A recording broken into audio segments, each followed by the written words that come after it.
कभी सोचा है कि हमारे आसपास की हर चीज, चाहे वो हमारा फोन हो या कोई कुर्सी, आखिर बनी किस चीज से है? मतलब उसके सबसे छोटे, सबसे बुनियादी हिस्से क्या हैं? ये एक ऐसा सवाल है, एक ऐसी पहेली जिसने सदियों से बड़े बड़े दिमागों को उलझाए रखा है। तो चलिए आज इस वैज्ञानिक जासूसी कहानी में उतरते हैं और पता लगाते हैं कि परमाणु के अंदर आखिर छिपा क्या है। तो देखिए, कहानी की शुरुआत होती है एक बहुत बड़े दावे से।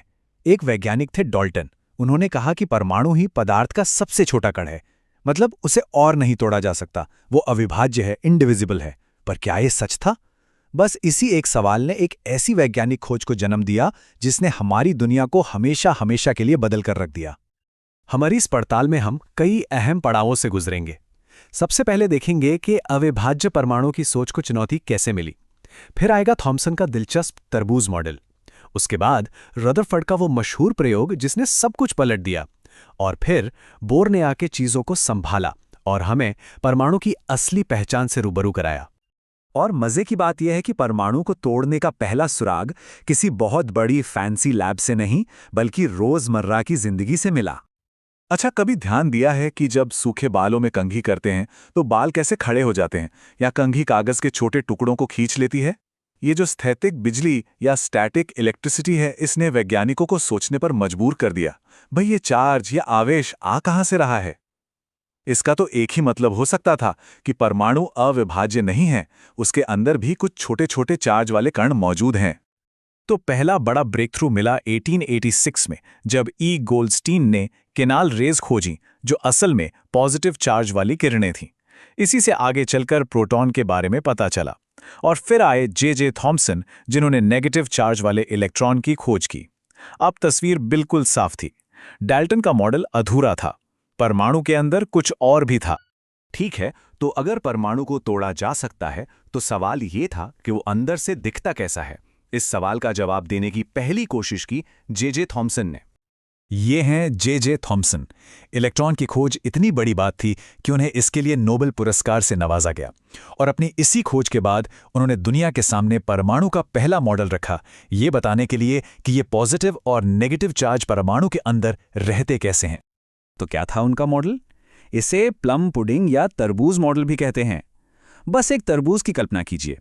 थॉमसन ने कहा कि परमाणु बिल्कुल ऐसा ही है।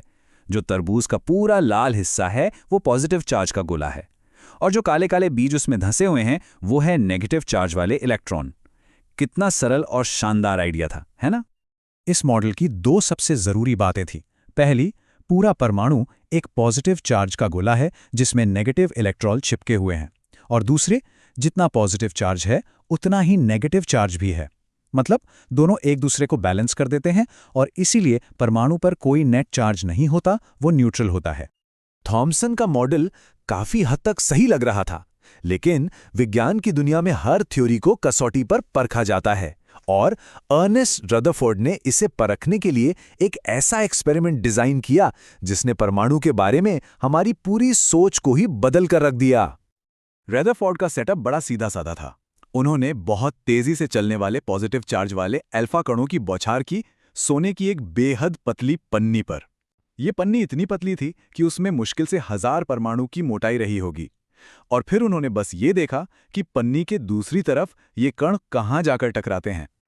आप देखिए, थॉमसन के तरबूज मॉडल के हिसाब से क्या होना चाहिए था? यही कि पॉजिटिव चार्ज तो पूरे परमाणु में फैला हुआ है, तो ये भारी भरकम अल्फा कण उस पतली सी पन्नी से आर पार निकल जाने चाहिए थे, शायद थोड़ा बहुत ही अपने रास्ते से भटकते। लेकिन जो नतीजे आए वो हैरान करने वाले थे।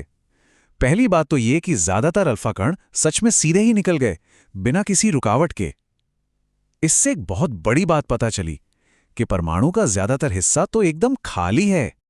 फिर उन्होंने देखा कि कुछ कण थोड़ा सा अपने रास्ते से मुड़ गए थे।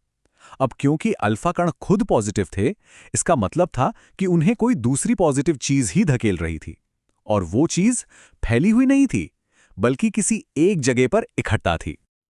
और अब सुनिए सबसे चौंकाने वाली बात।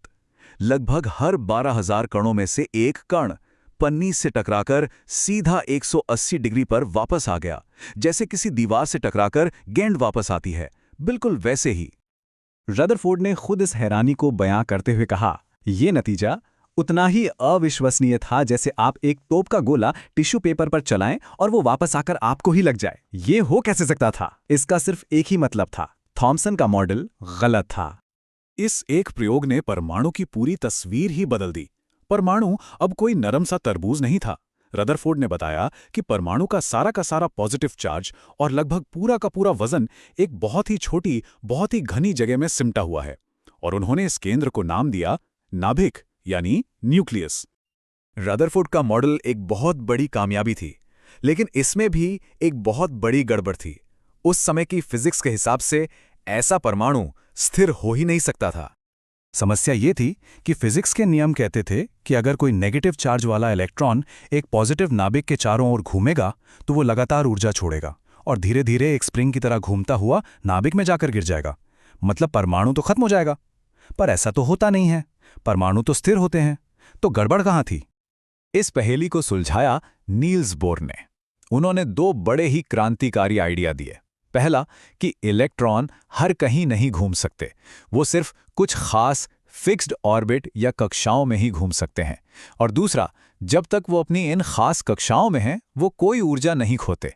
बस इस एक आइडिया ने परमाणु को ढहने से बचा लिया। तो अब पहेली के सारे टुकड़े लगभग अपनी अपनी जगह पर आ चुके थे और परमाणु की एक साफ तस्वीर हमारे सामने उभरने लगी थी। और इस तरह हम पहुंचते हैं परमाणु की आज की समझ तक। इसके केंद्र में एक नाभिक है जिसमें पॉजिटिव चार्ज वाले प्रोटॉन और बिना चार्ज वाले न्यूट्रॉन होते हैं। उब्रिगन्स न्यूट्रॉन की खोज सबसे आखिर में 1932 में जेम्स चैडविक ने की थी। और इस नाभिक के चारों ओर नेगेटिव चार्ज वाले इलेक्ट्रॉन अपनी तय कक्षाओं में चक्कर लगाते रहते हैं। और इसी बनावट से एक और कमाल की चीज सामने आती है, समस्थानिक यानी आइसोटोप्स। ये एक ही तत्व के ऐसे परमाणु होते हैं जिनमें प्रोटॉन तो बराबर होते हैं पर न्यूट्रॉन की संख्या अलग अलग होती है। और इसका हमारी दुनिया पर बहुत बड़ा असर है। यूरेनियम का एक समस्थानिक हमें परमाणु ऊर्जा देता है, तो कोबाल्ट का एक समस्थानिक कैंसर के इलाज में काम आता है, और आयोडीन का एक समस्थानिक घेंगा रोग से लड़ने में मदद करता है। तो ये वैज्ञानिक जासूसी कहानी हमें एक बड़े सवाल के साथ छोड़ जाती है। परमाणु की इस अदृश्य बनावट को समझना हमारी दुनिया के लिए इतना जरूरी क्यों साबित हुआ? इसका जवाब ऊर्जा से लेकर दवा तक और हमारी टेक्नोलॉजी से लेकर हमारी जिंदगी के हर पहलू में छिपा है। सब कुछ इस छोटी सी अदृश्य दुनिया की समझ पर ही तो टिका है।